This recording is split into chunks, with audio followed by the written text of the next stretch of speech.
La parole est maintenant à Madame Élisabeth Doineau pour le groupe Union centriste pour 3 minutes.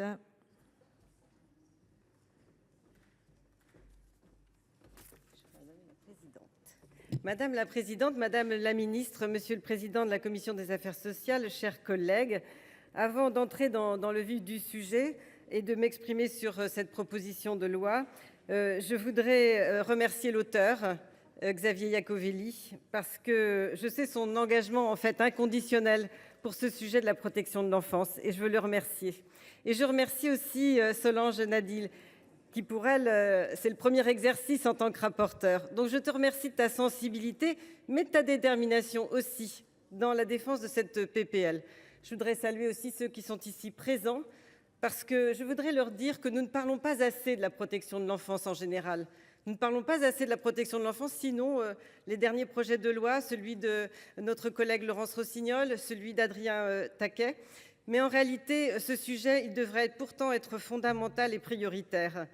Parce que si nous n'en parlons pas, c'est en fait aussi en termes de conclusion que nous n'investissons pas suffisamment sur cette protection de l'enfance qui permet à des enfants de se sortir de difficultés qui sont plus ou moins grandes selon les caractéristiques et leur parcours de vie, mais qui demandent en fait toute notre attention. Je voudrais ressortir quelques données, mais je crois qu'elles vont en fait recouper celles qui ont été données par les uns et par les autres. Il y a le rapport de l'adresse qui donne un certain nombre de chiffres qui montrent ce contexte particulier.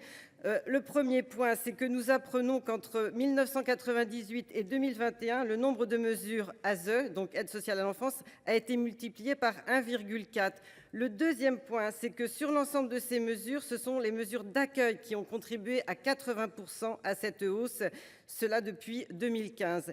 Et le dernier point, que la part des bénéficiaires de l'aide sociale à l'enfance accueillis chez des assistants familiaux, qui était encore de 50% en 2015, ça a été dit par quelques-uns d'entre vous, eh bien est passé à 40% en 2021. On voit bien que le constat, il est là. Il y a plus de mesures, surtout plus de mesures d'accueil, face à une dégringolade du nombre d'assistants familiaux.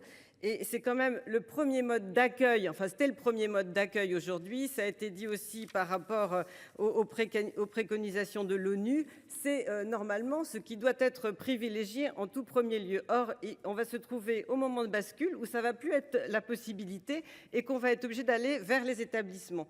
Or, on sait que pour un certain nombre d'enfants, il faut retrouver ce cocon familial avec des règles, bien sûr, différentes de la famille qu'ils ont potentiellement quittée et qui n'apportent pas cette structure éducative nécessaire à leurs besoins. Donc, cette PPL dont nous parlons aujourd'hui va-t-elle répondre à cette problématique? Certes, non. Mais la réalité, c'est que c'est un pas qui est quand même essentiel puisque nous accueillerons de nouveaux assistants familiaux.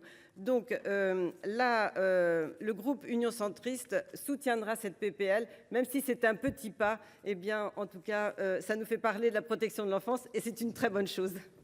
Merci, ma chère collègue. La parole est maintenant à Madame Raymonde Poncet.